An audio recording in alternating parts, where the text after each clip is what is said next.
Kan itu orang hebat. Apa yang dipilih? Apa berdasar definisi? Apa berdasar kehendak yang milih? Lo kok mulai do pinter, tumben. Tumben do pinter. Alam raya ini milik Allah. Dan semua di alam raya ini milik Allah. Maka dipilih tidak dipilih itu terserah yang punya apa terserah kita. Apa terserah kriteria, apa terserah definisi. Dalam konteks kita sebagai objek diambil, tentu terserah yang punya. Kemudian Allah bilang, orang-orang itu saya pilih. Nah kalau milihnya Allah berdasar kepunyaan, tentu Allah boleh dong memilih orang yang sebetulnya berstatus dolim. Ya tapi ya tetap dia dolim, tapi ya tetap dipilih. Kenapa ya? Karena Allah yang punya. Saya misalnya orang kaya, boleh nggak punya HP buruk? Boleh kan? Terserah saya. Saya orang kaya, beli HP mahal, medium, dan paling buruk. Boleh enggak? Boleh saya yang punya. Nggak boleh, Gus, dengan orang kaya harus beli HP yang mahal. Yang bilang harus siapa? Nah kegoblokan kita ini seperti ini. Nak wong sugih HP ini kudu larang. Nak wong alim kudu bojone ayu. Sing kudu darani kudu ayu ku sapa? Nak maji jalan kudu mlebu swarga. Lho kudu iku sing swargane mbam tapi kudu. Nah, kita ini sering berpikir ngatur Tuhan. Komunitas Muslim terus Islam Indonesia kudu dadi sampling Islam seluruh apa? Dunia. Ya ora usah sombong ngono ya. Kowe tapi ya butuh sepuro. Enggak boleh doakan Nabi gitu, enggak boleh. Allahumma sholli ala sayyidina Muhammad wa ala alihi. Enggak boleh pakai ighfir lahu. Masalah kita tahlilan apa alam donga iku terus kamu gunakan. Misalnya terjadi percontohan Islam dunia terus Nabi kapundhut ditalkin, nak ditakoki waman rabbuka piye. Terus Nabi warai waman nabiyuka. Mesti Nabi yo pro, lah aku Nabi coba takoki. Jadi kita ini sering kumo luhur karena kita mayoritas terus jadi percontohan ora usah ngono. Paham ya napa? Ndak usah ngono, mayoritas saya, tapi ora usah GR jadi apa? Percontohan internasional. Mungkin kalau masalah Islam damai ya bagus, tapi itu kan tidak hanya Indonesia. Di mana-mana yang Islam damai juga banyak dan yang tukaran juga banyak. Toh yang tukaran nggak pernah maklumatkan diri ini percontohan janda. Ya biasa saja. Saya ulang lagi ya. Maka menurut saya nggak akan benar pendapat Khawarij atau pendapat Islam yang keras bahwa orang dosa besar itu keluar dari Islam. Karena ketika Allah mengatakan, kemudian aku pilihkan kitab ini, tak kasihkan orang-orang yang saya pilih. Itu diantara yang pertama adalah meskipun mereka sebagian tetap zalim. Artinya tetap zalim itu tidak menjadi dia keluar dari status Islam. Paham ya? Sekarang saya tanya, yang dikatakan warga Indonesia itu siapa? Ya siapapun yang bergeografis di Indonesia, lahir sebagai akte Indonesia, ya orang Indonesia. Kemudian ada yang penjahat, ada yang maling, kita penjara. Apa dia keluar dari kebangsaan Indonesia? Enggak kan? Sama ketika orang Islam menjadi zina dan fasik koruptor, keluar dari Islam enggak? Enggak. Karena Allah tetap bilang faminhum. Apa? Faminhum. Jelas ya? Wes kayak ngarah Khawarij. Kenapa? Kalau Khawarij cara berpikir itu ekstrim. Setiap dosa besar itu mengeluarkan orang dari status Islam. Oh, itu bahaya sekali. Karena nanti kalau itu iya, kita akan kehilangan banyak orang nopo Islam. Makanya Nabi nanti ngendikan, saya berharap yang nanti masuk surga dari umatku itu separuh, 2/3. Itu kata ulama-ulama. Kalau kita pakai mazhab Khawarij, orang Islam itu tidak sampai 1/3. Karena banyak yang keluar dari Islam. Duwe keris gak Islam, duwe akeh gak Islam, nglakoni jimat gak Islam, nyekel patok gak Islam, dosa gede gak Islam, korupsi gak Islam. Terlalu banyak yang kita usir dari Islam. Lalu kita ngusir atas nama apa? Coba. Kalau atas nama Tuhan, kamu tidak Tuhan. Atas nama wakil Tuhan, Tuhan tidak pernah mewakilkan ke Anda. Orang-orang mandate. Yang kita tahu dari Quran ya ayat ini, tsumma awrasnal kitabal ladzina astafaina min ibadina. Kemudian kitab ini tak kasihkan orang-orang yang saya pilih. Dan orang yang saya pilih itu faminhum zalimul li nafsi. Dan sebagian dari itu adalah orang zalim. Dan itu jelas bagian dari itu. Artinya keluar apa masuk? Keluar apa masuk? Masuk. Meskipun ya yang zalim tetap berstatus zalim. Kayak warga Indonesia, ini semua warga Indonesia. Paham ya? Yang maling ya tetap warga Indonesia. Meskipun ya tetap maling. Jelas ya? Betul nanti gitu. Makanya ahli sunnah itu pendapatnya falam nukafir mu'minan bil wisri. Kita tidak akan mengkafirkan orang mukmin hanya karena melakukan dosa. Kenapa ya? Karena Allah bilang faminhum setengah sangking itu masuk bagian. Dan itu luar biasanya Allah disebut istofaina. Tetap orang-orang apa? Pilihan. Maka ini penting saya utarakan supaya kita ini tidak sok-sokan ya. Terus yang zalimul nafsi pun potensi dimaafkan sama Allah. Asal dia tobat dan tobat itu sama Allah nggak ada batasnya. Malam yuhur kiri sampai apa? Nafas apa? Terakhir. Dan kadang orang itu sebetulnya nggak niat tobat, cuma ada perilaku tertentu sehingga dan Allah itu simpati. Itu juga banyak yang diterima tobatnya Allah. Makanya kata ulama-ulama itu, istighfar itu tidak syarat diampuni. Yang menjadi orang terampuni itu kehendak Allah. Istighfar itu bagian kecil dari syarat-syarat itu. Bisa saja orang tanpa istighfar tapi diampuni Allah. Misalnya Allah dawuh, wa yaghfiru ma duna dzalika liman yasha. Itu bukan liman yastaghfir tapi liman yasha. Contoh masyhur kan, kamu pernah dengarkan ada orang nakal itu, mumisa itu ya kira-kira lonte atau apalah. Dia datang pulang ketika melihat anjing ngeleti pasir, dia berpikir ini kehausan kayak saya. Kemudian dia turun ke sungai memberi minum anjing itu, kemudian Allah memaafkan dia karena itu. Pas itu di semua hadis riwayatnya dia tidak pernah istighfar. Terlalu punya perilaku yang menjadikan dia diampun. Banyak enggak seperti itu? Banyak, makanya wa yaghfiru ma duna dzalika liman yasha. Mayasa itu ya yang digedaki Allah. Bisa saja kalian ini sering istighfar tapi enggak dimaafkan Allah. Tapi delala punya satu perilaku yang cara Allah itu penting, kemudian dimaafkan. Kayak Saharatu Fir'aun itu dia tidak pernah istighfar, tukang sihir Fir'aun. Dia diampuni Allah dikasih iman tuh gara-gara jadi wong Jogja. Terus ngono tok. Jadi pas mau duel adu sihir. Iku dalah dekne mendingan ya. Qalu ya Musa imma antulqiya wa imma annakuna nahnul mulkin. Monggo jenengan riyen napa kula riyen. Dadi gara-gara dekne didikan Jogja niku. Lah wong ape duel, mestinya tarung itu semakin cepat mengambil kesempatan kan semakin menang. Ini sudah jelas tarung. Ngapunten jenengan riyen napa kula. Lha iku pangeran itu terus simpati. Wong kok sopane ngono apa? Akhirnya Allah memberi iman gara-gara apa? Imma antulqiya wa imma annakuna nahnul mulkin. Monggo jenengan riyen. Lah Musa juga Allah juga enggak terima kalau nabinya kalah sopan. Sehingga Allah memerintahkan Musa adalah sopan. Mboten jenengan mawon. Jadi Nabi Musa qala bal alqu. Jadi Nabi Musa enggak jenengan riyen mawon. Jadi coba itu kan unik. Dia tidak ingin diampuni Allah, tapi adalah dia sebenarnya satu perilaku yang menjadikan Allah itu simpati, yaitu kesopanan dia dengan Nabi Musa. Imma antulqiya wa imma annakuna nahnul. Nabi Musa juga bilang qala bal alqumu go jenengan riyen mawon. Akhirnya sakar nggih nak ngoten. Makanya Firaun itu mangkelnya bukan main. Ketika pertunjukan itu akhirnya kan Saharatu Firaun kan kalah. Setelah kalah langsung iman. Maka kata Firaun, ini jelas Musa itu guru kamu. Cuma pura-pura saja kamu pro saya. Lah buktinya apa? Jare buktinya tadi monggo-monggonan gitu. Makanya Firaun bilang innahu lakabirukumul ladzi 'allamakumus sihr. Wah, iku mesti Musa iku gurumu. Padahal dia enggak kenal sama sekali. Cuma gara-gara monggo-monggonan tadi itu akhirnya terus pikirannya Firaun. Wah, mesti wis kenal suwi mau gayane tok. Mergo gara-gara monggo jenengan riyen. Mboten monggo jenengan mawon. Jadi makanya sampean jangan putus asa. Makanya keliru sekali kalau kita bilang diampuni Allah nunggu istighfar. Enggak. Tentu istighfar penting, kita sepakat. Istighfar itu penting, kita sepakat. Tapi itu tidak satu cara-caranya Allah untuk orang bisa diampuni. Nabi misalnya ngendikan ana wa kafilul yatim ka hatani fil jannah. Coba. Orang sering istighfar sama kafilul yatim, kira-kira surganya cepat mana?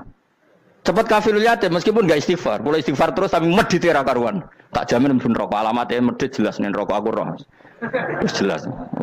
Al-bakhilu qaribun minan nar, jelas alamatnya deket-deket situ lah, paham ya?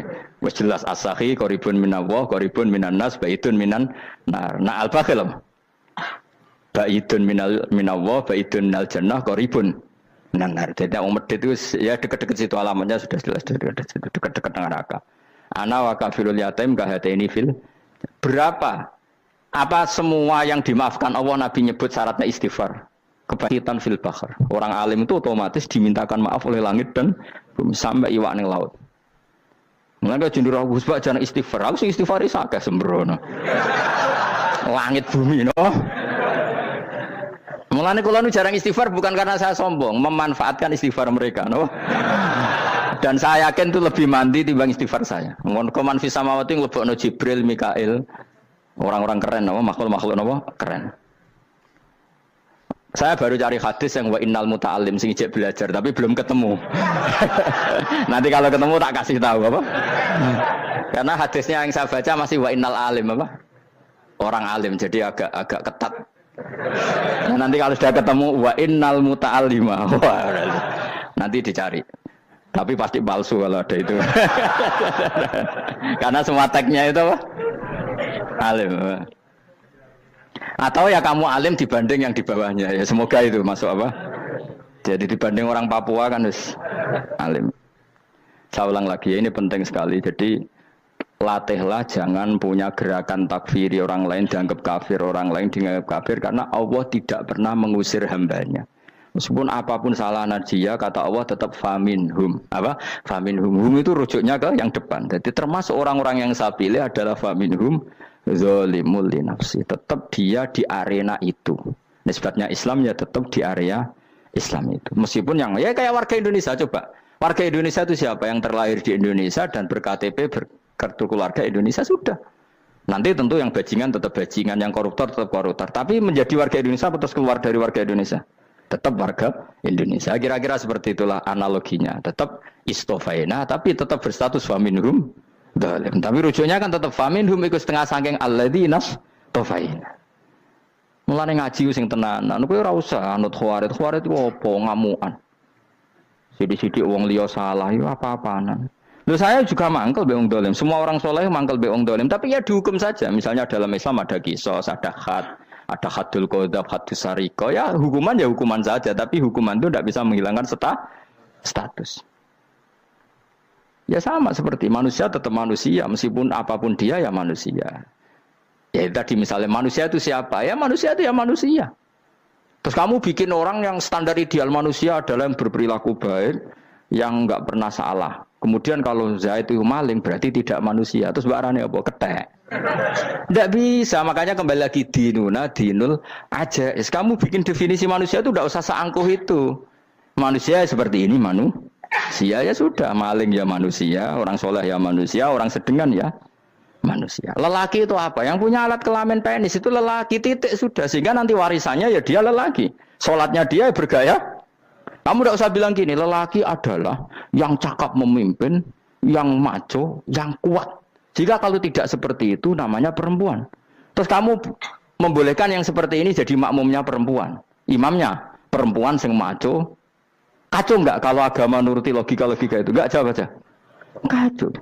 Lalu lucunya sekarang banyak kecerdasan yang mengarah ke sana. Makanya agama ini jadi kacau. Karena sudah ada dinul ajais. Agama ini agama ummi. Ya agama ini agama ummi. Kata Allah huwallazi ba'atsa fil ummiyin. Ummiyin itu lugu-lugu itu polos. Jadi kalau orang polos misalnya gini, ini apa? Kira-kira kalau jawab orang polos ini, jam. Bagus kan jawab jam. Jam untuk apa? Penunjuk waktu ya sudah seperti itu. Tapi kalau orang engkek, ini itu apa jam? Itu barang murahan. Bulat kan oleh jawab. Mau numpak mobil carry itu apa? Itu black melaku. Yang mobil itu Alphard. Jadi kacau. Enggak boleh agama dibawa ke sana. Apa? Agama di sana dibawa ke sana. Nah itu madzhabnya ahli sunnah apa?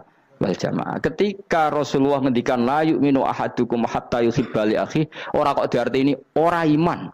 Jika yang menyala itu tidak iman, tidak seperti itu cara mengartikan ahli sunnah wal jamaah. Karena status itu tidak pernah hilang. Yang hilang hanya kesempurnaannya. Paham ya? Kesempurnaan kita jalani manusia hilang karena kita maling, karena jadi koruptor. Tapi tetap kita manusia. Kesempurnaan kita sebagai orang mukmin hilang kalau kita fasik, tapi kita tetap mukmin. Paham ya? Makanya setiap hadis gitu kata ahli sunnah la yu'minu imanan kamilan. Wis dong ya. Dong. Ya terus alhamdulillah subhanallah. Ya doa alim semalam 22. Malam Lailatul. Aku kadang yang melok goblok aduh. Saya tuh sering dididik sama bapak saya, sekumpul wong akeh ya kudu melok goblok guys. Makanya bapak itu kalau ada orang pidato, bapak kan juga enggak suka pidato juga, tapi ya kerso kadang-kadang, saya pun kadang-kadang kerso. Asal sing ngutus pernah guru, pernah sepuh kadang kerso. Nah, bapak nak bahas pengajian ngomongin balik dari bapak, malah bingung ngomong apa wae. Coba kita dengan PD-nya bilang Lailatul Qadar itu 21 sampai berapa? 29. Lailatul Qadar. Warna iki malam Lailatul Qadar. Lalu Lailatul Qadar keren tuh karena apa coba? Karena nuzulul Quran. Lalu nuzulul Quran tanggal 17. Lalu Lailatul Qadar tanggal berapa? Oh, ada nih. Alhamdulillah. Tapi ini jangan jadi keiskalan yang masih itu jadi fitnah. Coro Gus Bak, ya coro Gus Bak, coro Quran ngawur gitu. Sembrono. Memang aku tidak pendapat tentang Quran, ya dan ayatnya seperti itu. Maka yang benar, Lailatul Qadar itu kata ulama-ulama dulu, orang yang beramal soleh, ya itu sudah anggap saja dapat Lailatul Qadar. Ora usah ndelok esuk-esuk ndelok srengenge blerengen ta ora. Nek ora blerengen berarti untuk Lailatul Qadar. Jan mendung kan blereng iki. Terus bengi angite sayup-sayup. Anggere dini hari ya sayup-sayup blok-blok aneh-aneh wae. Lah nek pikir segoyo ora, berarti wong laut gak tarah untuk Lailatul Qadar. Mergo segoro kidul angine bianter. Lah nek ning Dieng ya mesti sayup. Mau angin tok gunung wis kesel dadi ora sayup-sayup. Gawe ukuran ojo ngono, gawe ukuran ngono rak wong Dieng luwih ngrasa entuk Lailatul Qadar timbang wong segoro kidul. Go segoro kidul angine apa? Buanter. Padahal alamate piye? Sayup-sayup. Mana-mana. Maksudnya alamat ngono iku ora ngono, maksudnya ayat iku Kanjeng Nabi mbadhawuh ngono, maksudnya ora ngono. Wes dong ya. Ayo Lailatul Qadar tanggal aku seneng wong bodho. Kowe enak urip wis happy no? Happy. Ya saya ulang lagi ya. Jadi kejati dirian itu tidak bisa hilang dengan standar keidealan. Yang hilang itu standar apa? Keidealan. Misalnya kita maling, ya eman lah sebagai orang mukmin kok maling. Warga Indonesia kok kriminal tuh eman, tapi dia tetap orang Indonesia. Orang Islam tetap Islam meskipun dia fasik. Sebab itu Allah ngendikan faminhum zalimul linafsi. Sebagian dari orang yang saya pilih dia adalah orang dolim. Ya dolim saja. Kamu jangan kamu katakan kafir. Ya dolim saja. Dolim kira-kira maknanya kurang ajar, kacau, kriminal. Tapi kan tetap dia orang Indonesia. Paham ya? Ya tetap dia orang Islam. Tapi Islam yang dolim. Ya seperti saya sering cerita. Saya pernah ketemu orang alim melaku-melaku di Tuban. Iku pilih tanggamu. Wong Islam kok doku. Wong Islam kok doku umat. Umat Islam kok do mabuk. Ya tentu oknum ya. Tapi jari orang alim tadi, itu orang umat Islam. Islam sing kumat. Jadi orang Islam itu hanya dua, umat Islam sama Islam yang kumat. Jadi kalau pas fasik ya Islam kumat. Kalau pas waras umat Islam. Ya sudah itu bolak-balik. Ya, jadi umat Islam. Jadi kalau di Jogja atau di Jakarta ada orang mabuk, itu berarti Islam sang kumat. Kalau pas ngaji umat Islam. Tapi kadang orang yang sama ya kadang umat Islam, kadang Islam yang kuman. Ya sudah seperti itu. Dan nanti pas diambil Allah ya tetap statusnya dua tadi. Umat Islam dan Islam yang kuman. Jadi jelas ya. Jadi jelas sekali makanya orang Khawarij itu kata Rasulullah syarrul khalqi wal khaliqa. Ela-ela makhluk itu orang Khawarij karena dia menghilangkan status kejati dirian. Itu bahaya bagi kelangsungan negara maupun agama. Jadi misalnya kalau orang nyuwun sewu misalnya ada orang kriminal di Indonesia, terus dianggap gak warga Indonesia, terus mau dibuang kemana? Coba. Sama kalau semua orang Islam yang salah dianggap kafir, terus lalu mau kamu buang kemana? Padahal dengan kamu katakan kafir, artinya dia sudah tidak wajib sholat. Orang kafir tidak wajib sholat, tidak wajib puasa. Apa tidak lebih ngeri? Karena dia tidak berkewajiban melakukan ibadah-ibadah Islam. Berarti Anda lebih ridho dunia ini rusak. Ya misalnya Zaid karena megang patok kuburan atau melakukan dosa besar kamu katakan kafir. Setelah kafir dia wajib sholat enggak? Tidak kan? Wajib puasa enggak? Berarti kan malah jura-jura. Karena mendorong orang keluar dari ring permainan kesalehan. Tapi kalau kita katakan Islam, kemudian kita bina. Kan ini jadinya aset. Dengan kamu katakan Islam artinya menjadi aset kan? Bandingkan kalau kamu katakan keluar. Paham ya? Makanya Nabi ngendikan ala umatku itu apa? Khawarij. Karena ini bahaya. Bahaya. Negara juga gitu. Andai kan kita berpikir ekstrim, yang melanggar negara tidak warga Indonesia. Yang demo tidak warga Indonesia. Sing beda pendapat dengan pemerintah enggak warga Indonesia, negara ini habis. Kehilangan 50% warga Indonesia. Ya biasa saja, yang salah ya salah, tapi tetap warga Indonesia. Kalau secara aturan hukum harus dihukum ya dihukum, asal objektif, asal adil. Kayak misalnya santri saya, yang santrinya Gus Bak itu siapa? Ya pokoknya sing ngaji. Kamu nggak usah pakai definisi ideal, sing ngaji, sing paham, sing ora ngantuk, sing pinter. Yo ngiyai dul kok. Mana. Jadi nek sing bener piye? Sing santri Gus Bak piye? Ya sing ngaji. Lah sing piye ya pokoke anggere sing teko ngowah-ngowah ya wis melok mlebu. Ora paham yo ngaji, paham yo ngaji. Wong didelok kolange itu pokoke anggere sing teko ngono. Malaikat yo ora niteni sitok-sitok itu paham to ora. Oh malaikat itu ono sing drengki disalahno pangeran kita jamin. Tapi bukan malaikat elit sing didrengki ora malaikat elit, malaikat awam napa? Masyhur itu kan. Innalillahi ta'ala malaikatan sayakhina fil ardi yabtahuna khilaqal dzikr.